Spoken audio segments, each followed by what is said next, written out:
হযরত বেলাল এমন ভালোবাসা দিল, আহাদ আহাদ আহাদ আহাদ বলে কাঁদতো বেলাল। জিহ্বা বন্ধ করে দিল, হৃদয় বন্ধ করতে পারে না বেলালে। একবার হুশ আসতো, আবার বেহুশ হয়ে পড়ে যাইতো বেলাল মরুভূমির ভিতরে। উত্তপ্ত বালু চিৎ করে শোয়াইয়া বুকের মধ্যে পাথর চাপা দিয়ে হাত পা গুলি বেঁধে সবাই মরুভূমির মধ্যে রেখে চলে আসতো। ওরা মনে করতো বেলাল বুঝি মরে গেছে, কিন্তু নবীর আশিক তখনও মরে নাই। আল্লাহ কোন রকম দম আসত, কলিজা জিহ্বাগুলি শুকায়া পানি চিউচির হয়ে আসত, পানি দিত না। কঠিন তৃষ্ণায় বেলাল আহাদ আহাদ বলে কাঁদতে থাকতো আর বলতো আল্লাহ এক, আল্লাহ এক, আল্লাহ এক, আল্লাহ এক। দুনিয়ার যত মুয়াজ্জিন, কি জোরে বলেন, আরো জোরে, মুয়াজ্জিনের ফজিলত জানেননি? কিয়ামতের ময়দানে কোটি কোটি কোটি কোটি মানুষ মাহশরে দাঁড়ায় যাবে, সবার মাথার উপরে থাকবে মুয়াজ্জিনের মাথা। সব মাথা থেকে সবার উপরে থাকবে মুয়াজ্জিনের মাথা।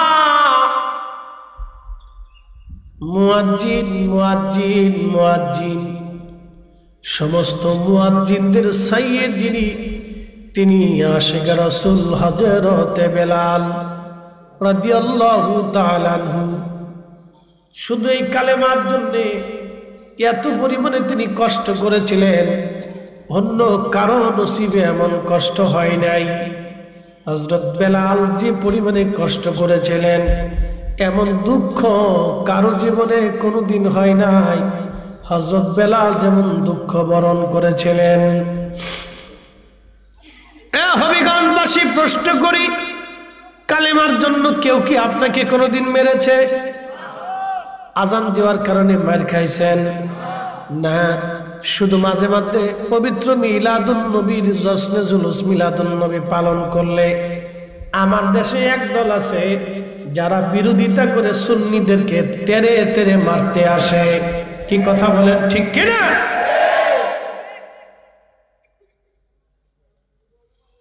হ্যাঁ, আমি মনে করি এটি ইশকে রাসূলের পরিচয়, ঠিক কিনা? ইশকে রাসূলের পরিচয়।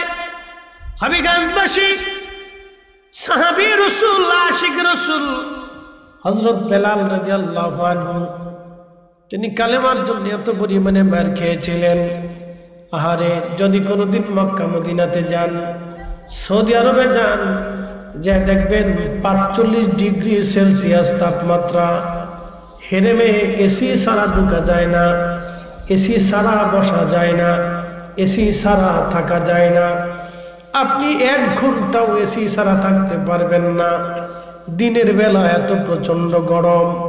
সাহাবী রাসূল আশিক রাসূলকে কাফেররা ধরে নিয়ে গেল, গলার মধ্যে রশি বেঁধে সারা মক্কার অলিগুলি পাথুরি রাস্তা দিয়ে তাকে টানা হলো, টেনে টেনে চামড়াগুলি খসে খসে গেল। আহারে, রাত্রি ভর তাকে পিটানো হলো, পিঠের চামড়াগুলি খসে খসে ফিনকি মেরে মেরে মেরে মেরে রক্ত পড়ত। বেলাল মাঝে মধ্যে বেহুশ হয়ে যেত আর বলতো আহাদ আহাদ আহাদ আহাদ, আল্লাহ এক, আল্লাহ এক। হাজিরিন, আল্লাহ এক, আল্লাহ এক বলে তিনি কাঁদতেন। ও মুসলমান, পৃথিবীতে বহু ধর্ম আছে। হিন্দু ধর্মের একটা বিশ্বাস আছে, তাদের ধর্ম বিশ্বাস হলো তাদের ৩৩ কোটি দেবতা আছে। বিদ্যার দেবতা আছে, পানির দেবতা আছে, সূর্যের দেবতা আছে, বাসের দেবতা, মাছের দেবতা, খামারের দেবতা আছে, আকাশের দেবতা, জমিনের দেবতা, সূর্যের দেবতা, সাগরের দেবতা, নগরের দেবতা, পাহাড়ের দেবতা। তাদের দৃষ্টিতে এরকম অনেক দেবতা, দেবতা করতে করতে ৩৩ কোটি দেবতা হলো। তাদের ধর্মের আর একটা বিশ্বাস হলো ভগবান দুনিয়াতে যারা ভালো কাজ করবে, মৃত্যুর পরে ভগবান তাদেরকে আবার পৃথিবীতে পাঠাবে, পাঠাইয়া তাদেরকে রাজা বাচ্চা জ্ঞানী গুণী আমি ওমরা বানাবে। আর যদি দুনিয়াতে কেউ খারাপ কাজ করে চলে যায় তাহলে ভগবান তারে আবার কুত্তা শিয়াল বিলাই কুত্তা করে দুনিয়াতে পাঠাবে। এটা হলো তাদের ধর্ম বিশ্বাস। কিন্তু আমাদের ধর্ম বিশ্বাস হলো আল্লাহ এক। খ্রিস্টানদের ধর্ম বিশ্বাস হলো আল্লাহ আছে, আল্লাহর স্ত্রী আছে, আল্লাহর ছেলে আছে, মেয়ে আছে। ইহুদিদের বিশ্বাস হলো আল্লাহ আছে, আল্লাহর স্ত্রী আছে, ছেলে আছে, মেয়ে আছে। আর আমরা মুসলমানদের বিশ্বাস আমার আল্লাহ এক, আমার আল্লাহ এক, লা ইলাহা ইল্লাল্লাহ, আল্লাহ ছাড়া আর কোনো মালিক নাই, খালিক নাই। কথা কোন ঠিক কিনা? তুমি রহমান, তুমি মেহেরবান, তুমি রহমান, তুমি মেহেরবান। অন্ধ গাহে না শুধু তোমারি গুণগান, অন্ধ গাহে না শুধু তোমারি গুণগান। বুঝেও বুঝে না তব শান, তুমি রহমান, তুমি মেহেরবান। আল্লাহ কয়জন? জোরে বলেন। কুল হুয়াল্লাহু আহাদ, আল্লাহুস সামাদ, লাম ইয়ালিদ ওয়া লাম ইউলাদ ওয়া লাম ইয়াকুন লাহু কুফুওয়ান আহাদ। বেলাল শুধু বলে আহাদ আহাদ আহাদ আহাদ। আল্লাহ এক, আল্লাহ এক, আল্লাহ এক, আল্লাহ। ওনার জিহ্বা গলার মধ্যে লাঠি, গলার মধ্য দিয়ে চাপ দিয়ে ধরে জিহ্বা বের করা হলো। জিহ্বা খানা টেনে বের করে আশিক রাসূল হযরত বেলাল রাদিয়াল্লাহু আনহুর জিহ্বার ভিতরে একটা লোহার শিক গরম করে জিহ্বানি পার করে ফুটা করে ওনার মুখের মধ্য দিয়ে ঝুলিয়ে রাখা হলো। আহারে সেই কঠিন দিন হযরত বেলালের জিহ্বা বন্ধ করেছে, কিন্তু হৃদয় বন্ধ করতে পারে নাই। আমার হাত বাঁধিবি, চোখ বাঁধিবি, আমার হৃদয় বাঁধিবি কেমনে? আমার হাত বাঁধিবি, চোখ বাঁধিবি, পা বাঁধিবি, কিন্তু হৃদয় বাঁধিবি কেমনে? সেই দিন বেলালের হৃদয় বাঁধতে পারে নাই। উহুদ পাহাড়ের মতো দৃঢ় ঈমান হযরত আশিক রাসূল বেলালের মতো আশিক যদি আমরা হইতাম, বেলালের মতো আশিক যদি আমরা হইতাম, এ দুনিয়ায় নবীর দেখা পাইতাম। সালাতুন ইয়া রাসূলুল্লাহ,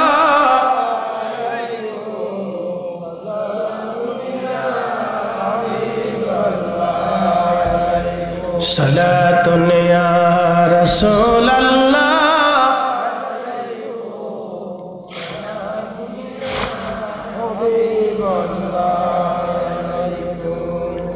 ভাই সব কষ্ট হচ্ছে আপনাদের? বেশি লম্বাও করবো না, একবারে শেষ পর্যায়ে চলে আসছে। একটু দিলটাকে নরম করে দিয়ে দেখেন, দিলটাকে একটু নরম করে দিয়ে দেখেন সেই দিনটা কত কঠিন ছিল। এবছরে আমি হজে সবচেয়ে হজের ইতিহাসে বেশি গরম এই বছর পড়ছে। শুধু গরমে হাজি মারা গেছে 7 থেকে 8,000, শুধু গরমে। আমার চোখের সামনে আরাফাতে এক মিশরি হাজি ছটফট করে মরে গেল হিট স্ট্রোকে, সহ্য করতে পারে না হিট স্ট্রোকে। আল্লাহু আকবার, এমন গরম, শুধু পানি আর পানি লাগে। আমি আরাফা থেকে আমরা হাঁটা শুরু করলাম, চিন্তা করলাম গাড়িতে চড়ে হজে হজ করব না, হেঁটেই হজ করব। কারণ আরাফাতের ময়দানে হাজী যখন উপস্থিত হয়, আল্লাহ আমি নিজে নিজে আরাফাতে হাজীদেরকে নিয়ে দোয়া করেছি, হাজীরা এমনভাবে কান্না করে, আরাফাতের মাঠে এমন কান্না কোথাও হয় না। মিনাতে দোয়া করেছি, আহা মুজদালিফায় দোয়া করেছি, হেরেমে দোয়া করেছি, মদিনাতে দোয়া করেছি। হাজীরা উহুদে যেখানে নবীর দন্ত মোবারক শহীদ হওয়ার পরে আমার নবীজি যেইখানে বিশ্রাম করেছিলেন ওইখান থেকে আল্লাহু আকবার আমি নিজের সাক্ষী, ওখান থেকে রাত্রিবেলা আল্লাহর নবীর 1450 বছর আগে বসেছিলেন, সেই সুঘ্রাণ এখনো ওখান থেকে বের হয়। আমি নিজের সাক্ষী, ওইখানে আমি বসেছি, 4-5 জন আলেম আমরা একসাথে ছিলাম।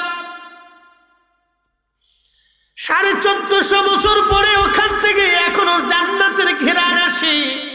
পৃথিবীর কোন আতরের সাথে ওই আতরের ঘেরানের সুঘ্রাণ এক হবে না। আল্লাহর কসম করে বলতেছি, হবিগঞ্জবাসী এত সুন্দর ঘ্রাণ পৃথিবীর কোথাও আপনি পাবেন না। নবীজি 1400 বছর আগে ওইখানে বিশ্রাম করেছিলেন। আহা দন্ত মোবারক শহীদ হয়েছিল, মাথা মোবারক কেটে গিয়েছিল। যেখানে দন্ত শহীদ হয়েছিল ওইখানে এখন একটা ছোট্ট মসজিদ আছে, যেই মেহরাবে নবীজি যোহর এবং আসরের নামাজ পড়েছিলেন। আসরের নামাজের পরেই কাফেররা নবীকে আক্রমণ করেছিল। কঠিন কষ্টের সেই দিন উহুদ পাহাড় নবীকে আশ্রয় দিয়েছিল।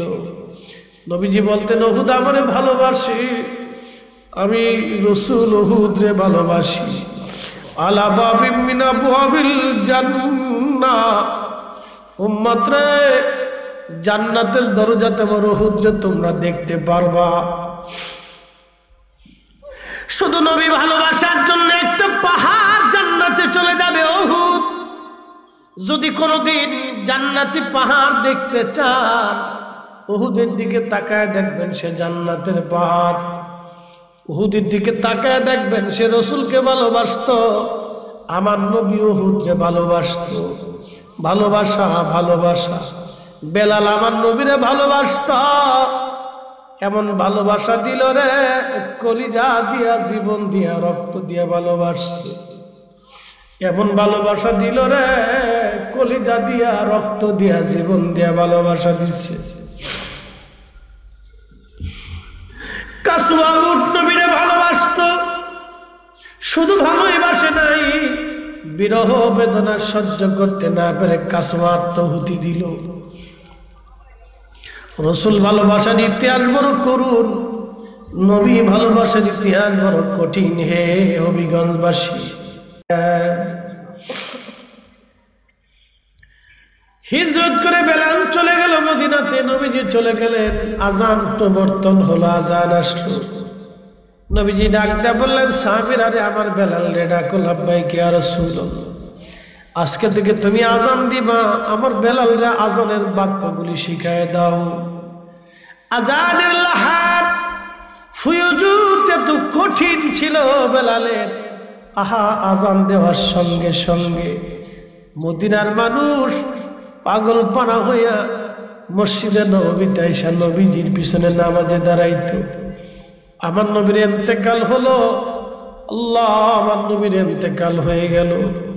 বলছিলাম ইব্রাহিম খলিলুল্লাহর কাছে আজরাইল এসে ডাক দেখায়, বন্ধু কি বন্ধু আপনাকে আল্লাহ নিয়ে যেতে বলেছেন, আমি জান কবজে আসছি। ইব্রাহিম ডাক দেখায়, আরে আজরাইল আল্লাহরে যা বলো বন্ধু কি বন্ধুর জান কবজ করেনি। আজরাইল দেখ আল্লাহ ইব্রাহিম খলিলুল্লাহ বলেছেন বন্ধু কি বন্ধুর জান কবজ করেনি। ইব্রাহিম ছাড়া তো আপনার আর কোনো বন্ধু নাই। আল্লাহ ডাক ডাকাই, আজরাইল আমার খলিল রে দেখ, বন্ধু বন্ধুরে ডাকলে কি না আসেনি? বন্ধু বন্ধুরে ডাকলে কেন আসবে না? বলো বন্ধুকে বন্ধুরে নেওয়ার জন্য পাঠাইছে। ইব্রাহিম ডাক দেখায়, আজরাইল আর দেরি করো না, আমরা নিয়ে যাও। আমার নবীজির কাছে আজরাইল এসে সালাম দিল। বাবে জিব্রাইল পাশে আপনারা যায় দেখবেন, ওই দরজা দিয়ে জিবরাইল আজরাইল ঢুকে নবীজিকে সালাম দেয়া বলল, হুজুর আমার সাথে আমি আজ এক আসি নাই, মালাকুল মউত নিয়ে আসছি। যে এতিম বানায় সন্তান, এতিম বানায়, মার কোল থেকে সন্তান কেড়ে নিয়ে যায়, বাবার কোল থেকে সন্তান কেড়ে নেয়, সন্তানের সামনে থেকে বাবারে নিয়ে যায়, ডাক্তারের সামনে থেকে রোগী নিয়ে চলে যায়। হুজুর তারে নিয়ে আসছি, আজরাইল আপনার সঙ্গে কথা বলতে চায়। নবী বললেন, বলো। বলি, ইয়া রাসূলুল্লাহ, আল্লাহ হুকুম করছে, আপনি অনুমতি যদি দেন আমি আজরাইল আপনার জান কবজ করব। অনুমতি যদি না দেন আমি আজরাইল আল্লাহর কাছে ফিরে চলে যাব। আপনার যতদিন মন চায় আপনি ততদিন উম্মতের মাঝে বেঁচে থাকবেন। আল্লাহ এইভাবে আমাকে ফরমান দিয়ে দিছে, এমন সুপ্রিম পাওয়ার কোনোদিন কেউ পায় নাই, আর কেউ পাবেও না। একবার জোরে বলা যাবে কি, ইয়া রাসূলুল্লাহ।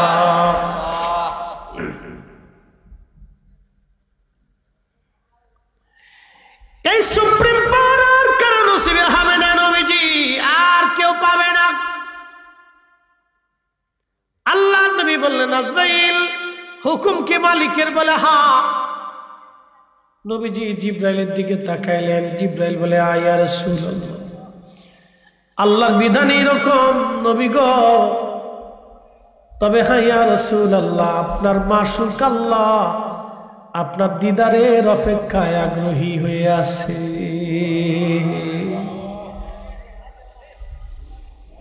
আপনি নবীর অপেক্ষায় আমার মাশুক আমার আল্লাহ দিদারে আগ্রহী হয়ে আছে।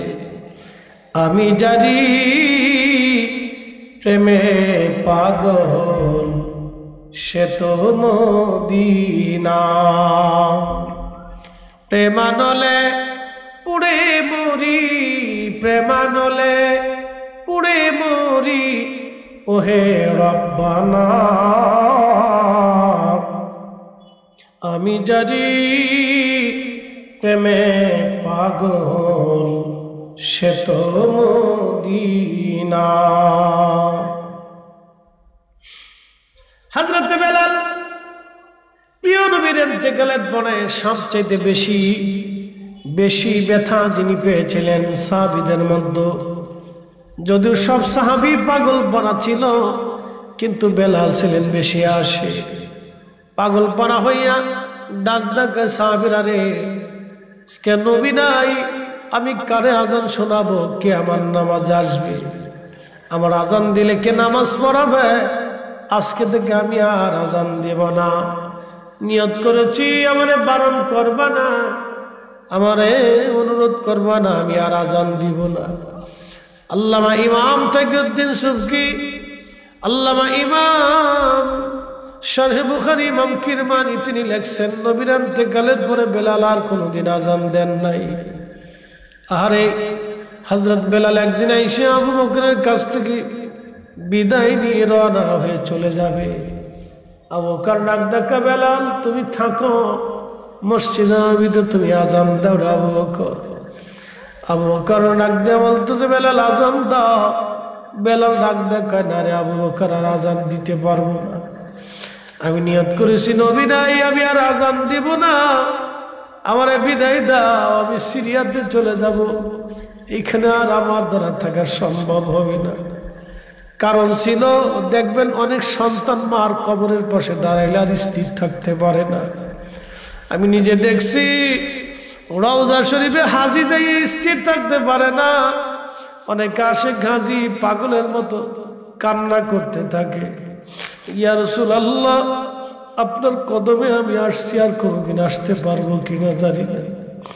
কত গরিব আশেক হাজি আছে রে, জীবনে আশা করে জীবনে একটা বারো যদি নবীর রওজার পাশে দাঁড়াইতে পারতাম। বুঝতেই পারতেছেন বেলালের অবস্থা কেমন। রওজা শরীফ দেখলে বেলাল আর স্থির থাকতে পারতেন না, পাগল পারা হয়ে যাইতেন, বিমর্ষ হয়ে যাইতেন।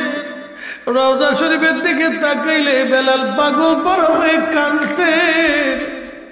মদিনাটা বেলালের জন্য বড় কঠিন হয়ে গেল। হযরত বেলাল চলে গেলেন, মদিনাতুল মুনাওয়ারা থেকে শুধু সিরিয়ার দামেস্কে গভীর রাত্রিবেলা ঘুমায়। নবীজি স্বপ্ন দেখায় বললেন, বেলাল রে, কেমন জুলুম শুরু করছো বেলাল, আয় আয় আমি নবীর জিয়ারতে আয়। কেন তুমি আমার জিয়ারতে আসো না রে বেলাল? তুমি জিয়ারতে আসো, কতদিন হলো রে বেলাল তুমি আমার জিয়ারতে আসো না? আমার সঙ্গে তুমি কেন জুলুম শুরু করছো রে বেলাল? নবীর আশিক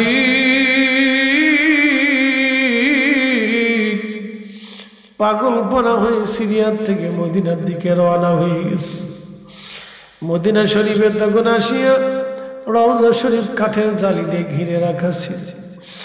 রওজা শরীফের সঙ্গে মাথা ঠেকা বেলাল কাঁদতে আর বলে, হুজুর স্বপ্নে যাইয়া গোলামরা আসতে বলেছিলেন, গোলাম হাজির হয়ে গেছে। গোলাম আপনার কদম মোবারকে হাজির, গোলাম আপনার কদম মোবারকে হাজির ইয়া রাসূলুল্লাহ। আপনি আসতে বলেছিলেন, আমি আসছি।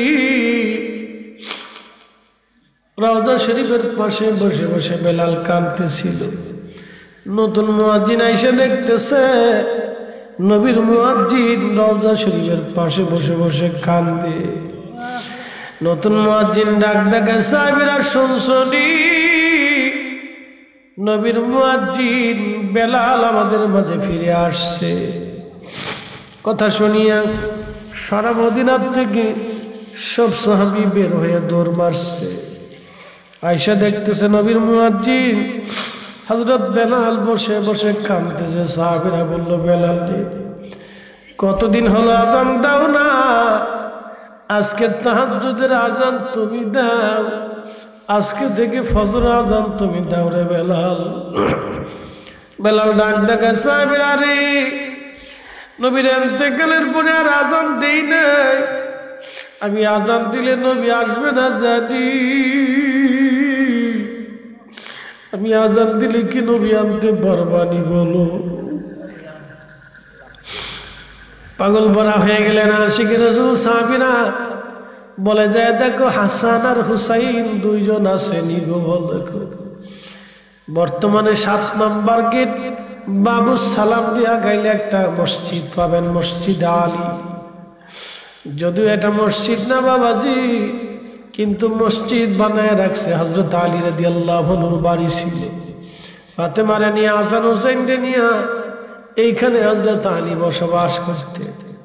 হাসান হুসাইন আনার জন্য সাহাবীরা দৌড়ায় গেছে। হাসান হুসাইন দেখতে নবীজির মতো দেখা যাইতো। নানার চেহারা পাইছিলেন দুই ভাই। দৌড়ায় যখন মসজিদে নবীর ভিতরে রওজা শরীফের পাশে এসে দাঁড়ায়, নবীর আশিক বেলাল আর স্থির থাকতে পারেন নাই। রওজা শরীফ থেকে দৌড়ায় উঠে ইমাম হাসানের বুকের মধ্যে মাথা ঢাকা কান্দে। এবার ইমাম হুসেনের বুকের মধ্যে মাথা ঢাকা ঢাকা কান্দে। ইমাম হাসান ডাক ডাকা, নানার মুয়াজ্জিন, কতদিন হলো তুমি আমাদেরকে আজান শোনাও না? নানার মুয়াজ্জিন রে, তুমি যাও মিনারায়, আজ আমরা রে আজান শোনাইয়া যাও। হযরত বেলাল দৌড়ায় চলে গেলেন সেই মিনারাতে। সেই চাঁদ এখনো আছে। মসজিদে নববীতে যদি কোনোদিন যান, আহারিয়াজুল জান্নার ডান পাশে দেখবেন একটা ছাদের মতো এরকম স্টেজ তৈরি করা হয়েছে। এইরকম আপনারা একটা ছাদের মতো দেখবেন। ওইটা বনু নাজ্জার গোত্রের এক মহিলা সাহাবীর ঘর ছিল। ওই ছাদের উপরে দাঁড়ায় দাঁড়ায় বেলাল আজান দিতেন। আজ ওই ছাদটা কইরে রাখা হয়েছে, টাইলস দিয়ে সুন্দর করে রাখছে। ওইখানে দাঁড়ায়া এখনো মসজিদে নবীর মুয়াজ্জিন ওইখানে দাঁড়ায় আজান দেয়। 1450 বছর ধরে মসজিদে নববীতে ওইখানে আজান হয়। হযরত বেলাল যেখানে দাঁড়ায় আজান দিতেন, ওইখানে দাঁড়িয়ে ওইখানে দাঁড়ায় বেলাল আল্লাহু আকবার বলে যখন টান দিচ্ছে, আল্লাহু আকবার আল্লাহু আকবার আল্লাহু আকবার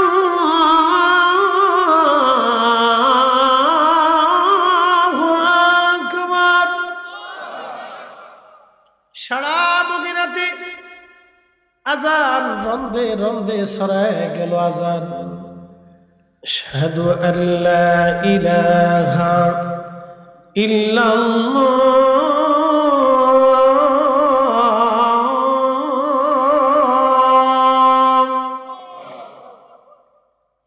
সারা মদিনাতে আযানের রোল পড়ে গেল। ঘর থেকে সাহাবীরা বের হয়ে দৌড়ে আসছে, নবী আসছে বুঝি রে, নবী ফিরে আসছে। ইমাম সুবকি আশিফাউ সাকামের মধ্যে লেখেন, একটাই আওয়াজ ঘরে ঘরে জবানে জবানে, নবী বুঝি ফিরে আসছে রে, নবী বুঝি ফিরে আসছে। মদিনার এমন কোন সাহাবী নাই, এমন কোন পুরুষ নাই, নারী নাই, শিশু বাচ্চা থেকে শুরু করে যুবক যুবতী, বালক বালিকা, বৃদ্ধ বনিতা সব কান্না করতেছে ডুকরে ডুকরে। নবী আসছেনি,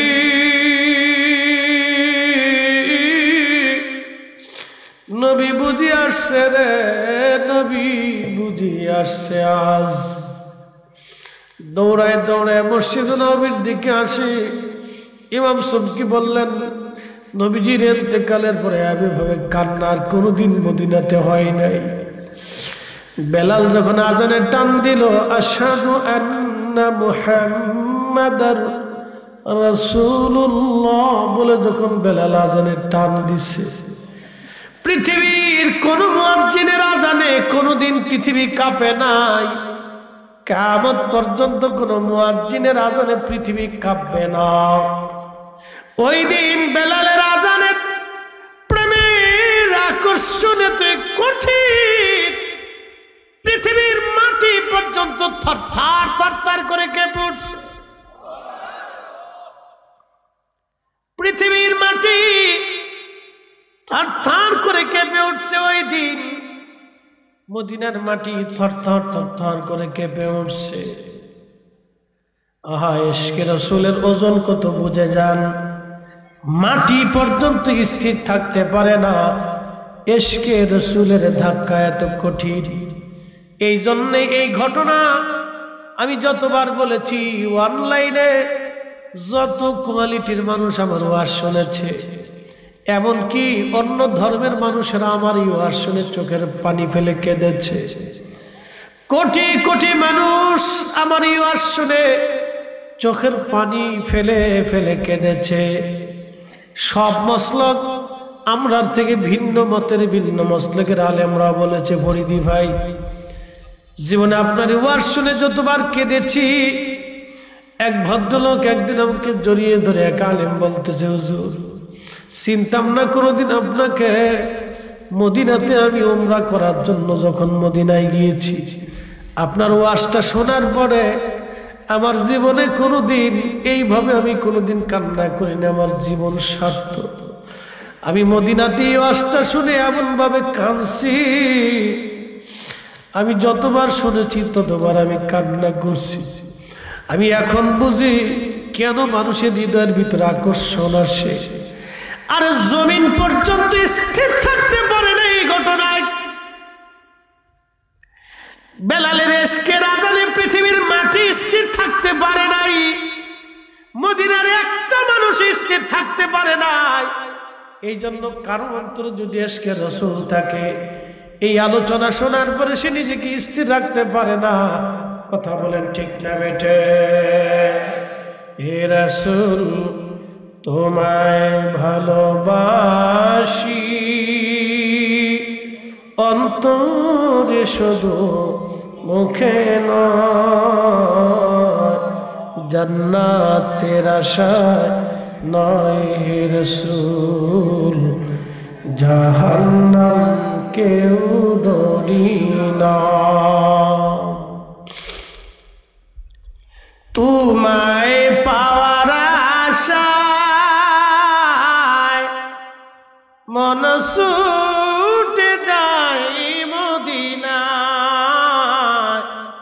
এ আশিক দিদার দাও না, আর দূরে থাকিও না। এ আশিক দিদার দাও না, আর দূরে থাকিও না। এসেছেন যত নবী সকলের ইমাম, সালাম নবী তোমায় হাজার সালাম।